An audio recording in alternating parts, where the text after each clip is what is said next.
Alright, we survived the apocalypse. Well done, everyone. That was a tough one to get through. Yeah, because nothing happening, so tough to survive. Did you not see Cthulhu that was in London?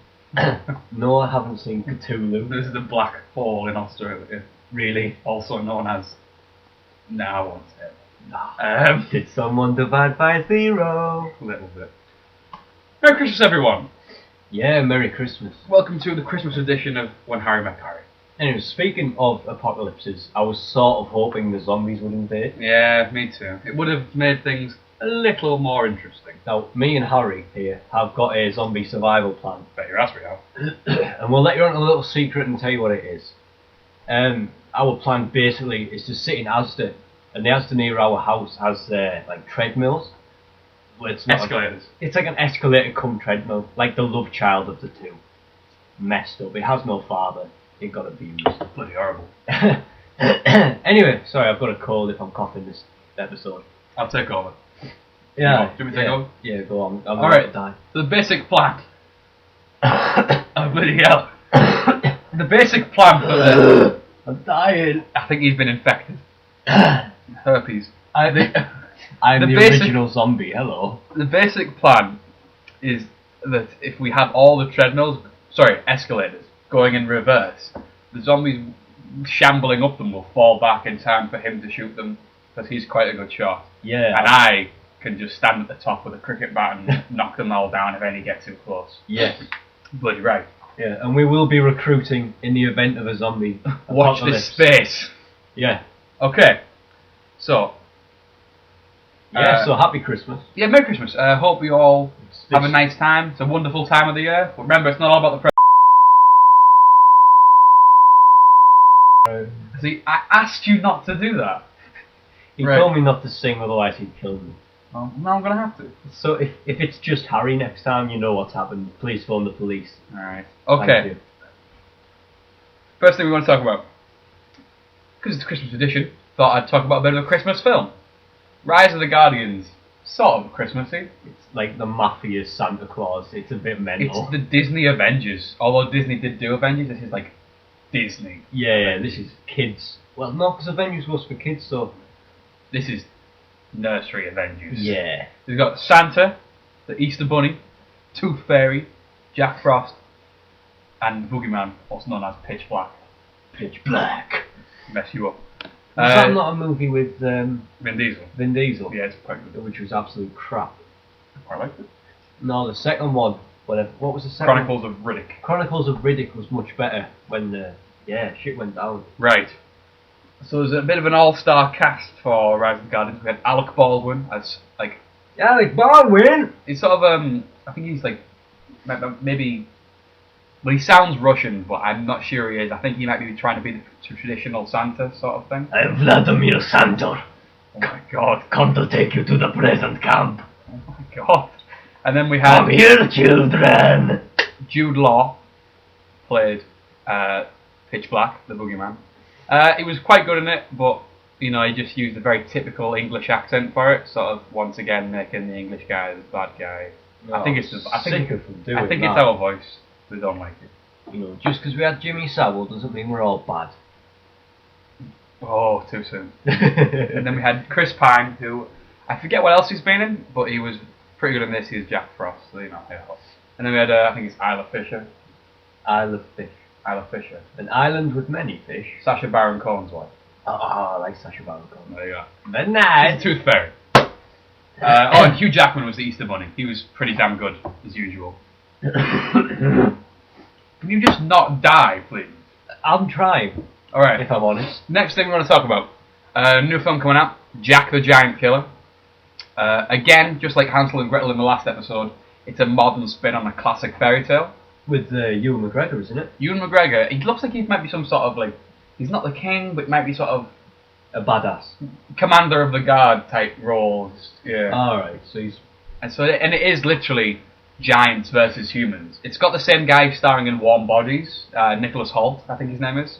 Yeah, we talked about Warm Bodies last episode. If you didn't see it, go back. It was... It was an interesting chat. Jack the Giant Killer.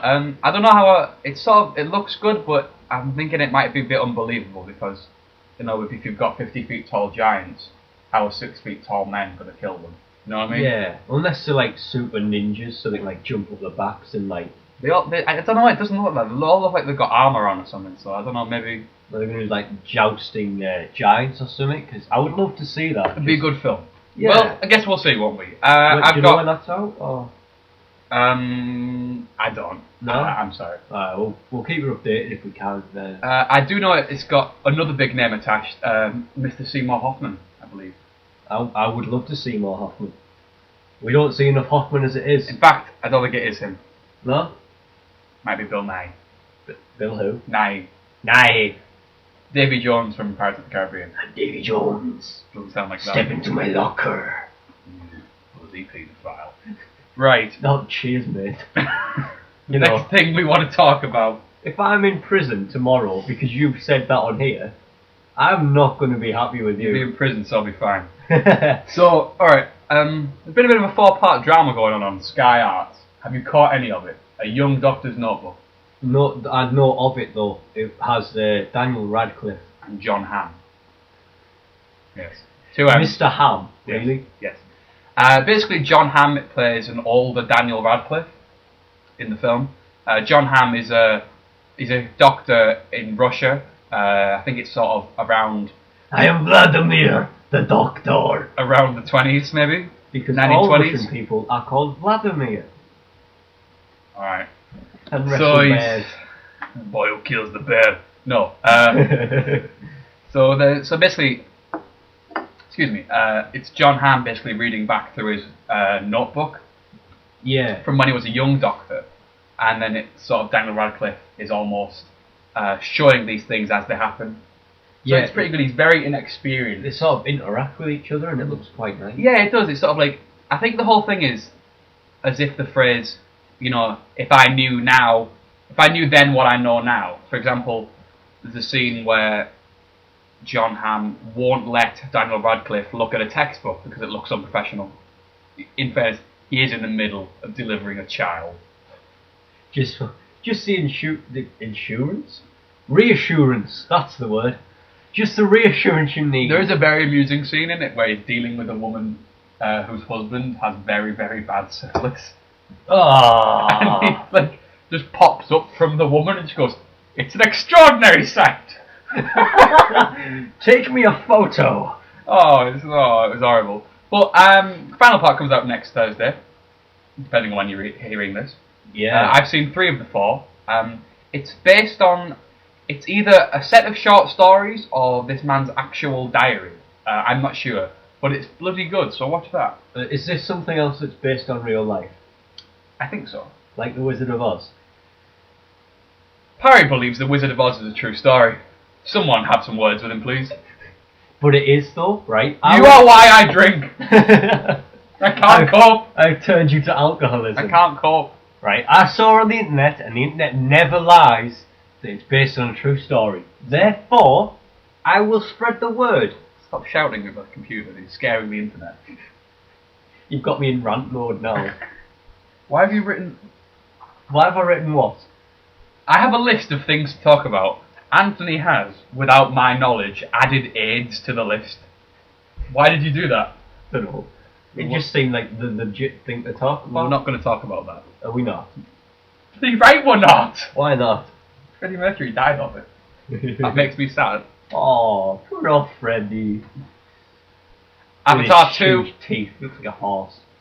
Avatar 2 coming out shortly. Well, not really. No, I think it's been postponed again. Sorry, guys. yeah, I'm sick of movies being postponed. Like Ant-Man got postponed. You're right. Now we've got this being Postponed. pulled back. However, I'm still looking forward to it. Same writer, same director, James Cameron, all that shabba. Yeah. There's also rumours that he's releasing a novel. Really? I'd read that. I haven't heard about this. You have to... After, I'm sure I heard he was releasing the novelisation of the film. Oh, cool. I'd read that. But anyway, Avatar 2. Yeah. I don't know if it's going to be some sort of like prequel. No, which I would love to see, like First Contact. Would be Yeah. quite interesting. Well, I've heard that it's in fact going to be a sort of look at, because Pandora isn't a planet in the film; it's just a big ass moon. Big ass moon. It is, and so I think that what it Is may he be not a president or something? big ass moon. Yeah, like that Banky Moon. Is it like his brother? What? No. What are you on about? It's somewhere, right? And the president's called Banky Moon. So I'll, is his brother Big Ass Moon? I'll check that out. Biggest. So, Hello, I am Biggest. I believe Big Ass Moon. you're alienating all different races now. That's my job. So, Avatar 2, I think James Cameron reportedly rented a submarine to check out the Mariana Trench because he wants to film some scenes underwater. And at what point do you go to some rental place and ask if they have a submarine? I think there's specialists for that sort of thing. Really? I imagine so. Like Eureka just hiring out rent submarines. Yeah, if you want. So, Can we get one? yeah, sure. We'll do like an underwater cast. Sure, yeah. Wouldn't affect anything that we're doing, but sure, why not? It'd just be because we're underwater. It'd give us something to talk about. Okay. Avatar 2, it's going to be released 2014, 15, I'm afraid. Depending on how far they hold it back as usual. Mm-hmm. I'm excited. Yeah, I loved number one. I'll watch that. Alright. I fell asleep in number one. Did you really? Yeah, because when we went to see it, You it can't was have enjoyed it that much. No, I loved it, but it was the day after we slept around our mates. And we hadn't slept in a couple of days, and I fell asleep during all the fight parts. So the next time I saw it was epic, because I hadn't remembered any of it. Anthony Parry, ladies and gentlemen. Just a tip for you. Fall asleep in the cinemas and you'll enjoy it again. YOLO! I hate that phrase so much. I'm not his biggest fan, but it's funny. No, it's not. I despise people that use that phrase. It's funny when I do. Nothing. Is Also, did I see last night, ladies and gents, The Hobbit? funny. Yeah, this is Harrison's thing. He goes to see movies every Wednesday or so. Wednesday and Friday often. Wednesday and Friday. It's Hobbit, bloody good. First 10, 15 minutes or so, I was a bit unsure. Well, the intro grabbed me straight away because it's old Bilbo from Lord of the Rings and Elijah Wood. And it seemed to be... Elijah. Did you see Elijah Wood in that TV show, Wilfred? I did not. Right. Is that worth watching? Yes, it's like it's about this guy who's in like suburban America, Alright. and he's looking after his neighbour's dog in the first series, and I don't know what happened because I missed a few, but he ends up living with his dog permanently. Oh, yeah. Yeah, and I know everyone else this sees is. him as a dog, But he sees him as a man. He sees it as some Australian bloke in a suit. Oh, yeah, I know this. Which is a really interesting idea, and I liked it quite a lot. It was- And now I know what you mean. But the start of The Hobbit is old Bilbo from Lord of the Rings and Frodo, and I think it's literally set 10 minutes before the start of the first Lord of the Rings, because at one point in the film he says Gandalf's on his way here, which is basically the start of the first one. So it's a really close prequel. Yeah, like, well, what it is it's Bilbo Baggins writing what happened during the first... Yeah, because that's how the first one started, wasn't it? Him That's right. writing this book. Yeah, which is basically what is happening again in this. So could we watch all the Hobbits and then Lord of the Rings and not miss anything? Pretty much, there's no big time leaps, really, Oh, because cool. it's all him telling the story. Yeah. Bilbo is harder than Frodo, that's for sure. Yeah. He's tougher, yeah. He killed a warg by himself. A what? A warg. A warg. A big-ass wolf. Oh, right, cool. All on his own. That was good. Well, he's only like 2 foot, isn't he? Pretty small. Well, you just gnaw its ankles off. Pretty small. He does it by accident.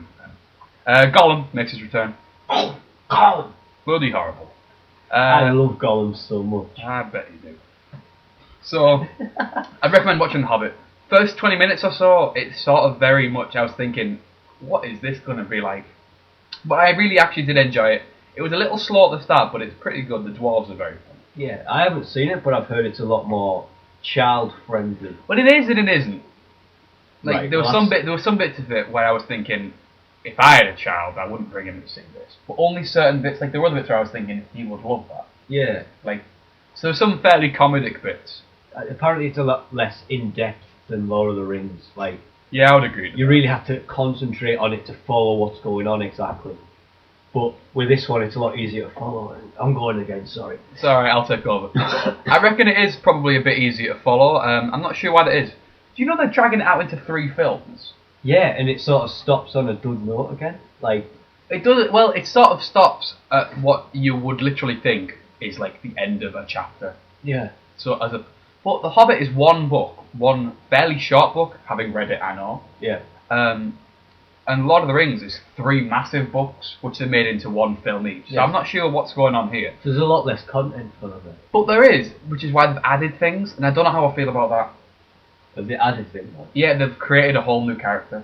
Oh no, it's not the book then, is it? No. It's just They'll use the book as a guideline pretty much. Not that it's not a good film, don't get me wrong.